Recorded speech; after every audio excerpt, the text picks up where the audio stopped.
Good afternoon, welcome back. It is Wednesday, September 6, 2023. We have a couple birthdays and a couple of events to talk about really quickly here. A few events. On this day, 1965, Ned Jarrett won the Southern 500 in what would be the greatest margin of victory ever, a 14-lap victory. Of course, Jarrett did have some car troubles that day, but apparently everyone else did too. The engine was overheating, so as legend goes, when Ned would go through the corners, he would shut off the engine and then flood the engine, so that way the gasoline would come in and cool the pistons and keep the engine. That's the story that Ned told. Obviously, I wasn't there, nor do I really know anybody that was there, but pretty amazing to win a race by 14 laps. He did have two short track wins that he did win by 22 laps, but by mileage, this is the greatest and the largest margin of victory. It was a tragic race, too. There was a driver by the name of Bernstein that was killed early on in this race.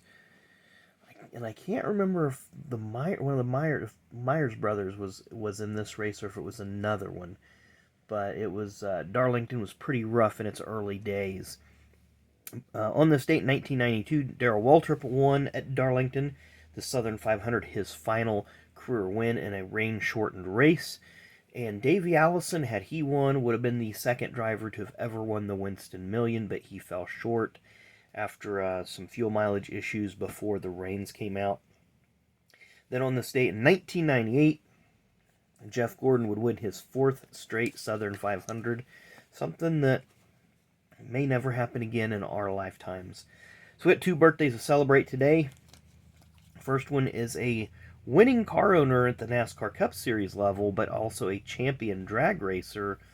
Born on this date in 1944, Mr. Kenny Bernstein. Of course, Kenny Bernstein was a NASCAR Cup Series owner from 1986 to the end of 1995, having those iconic green number 26 Quaker State Buicks and later Fords.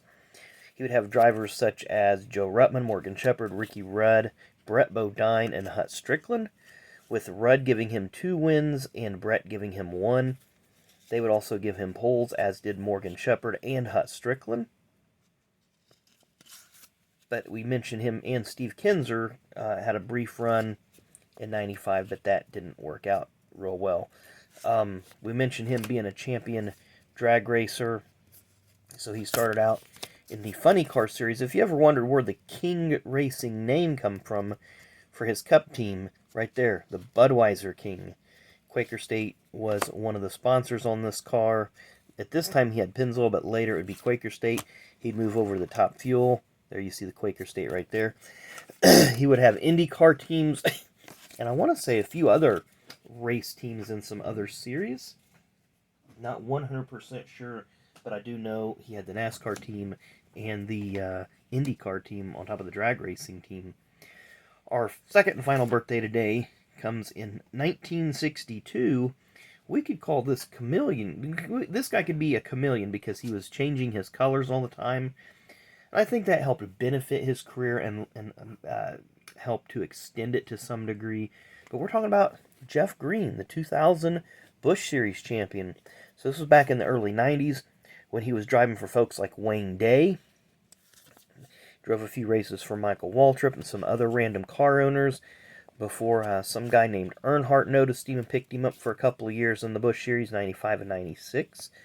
97, he did run part-time in the Cup Series, replacing Wally Dallenbach in the Money Store car, but he started the year full-time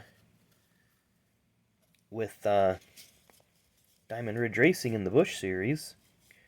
Then they didn't really have any sponsorships. Actually, I think 97 he did. I'm getting my timeline messed up, but I know he was in the Diamond Ridge car some in 97 because it was when he had Cartoon Network at the Cup level, because he replaced Robert Presley and had a, decent run for Rookie of the Year. Had a top 5 in Atlanta at the end of the year. More in the Busch Series, he moved over. I can't remember this team, if it was, can't see what that says right there. But I know it was the the 32 team that eventually became the 10 team, which he won the championship with and the greatest margin of victory. Moved up to Cup a couple years later in the 30 car, which what would have been Harvick's ride, but when Earnhardt was killed in 2001, Harvick went to the 29, and Green was assigned the 30 car. After a couple years there, he moved over. He had a small stint at DEI. Then he went to Petty Enterprises, replaced Johnny Andretti. Then he went to Haas, one of the first drivers there. Then he kind of bounced around between the Cup and the Busch, just whatever rides he could pick up. Finally, officially retired a couple years ago. But we got some rides here. There's the 3 car, the Busch car that looks like Earnhardt's Cup car. There's that unsponsored Diamond Ridge car that we talked about earlier. There's the Money Store car for Felix Sabates. The Diamond Ridge, there's one of the Cartoon Network cars. I think we got another one. Yeah, that one right there. That one's more clean looking, I think. Then there's that Nesquik car. And then one of their sponsors they flipped around with was the Toll House branding.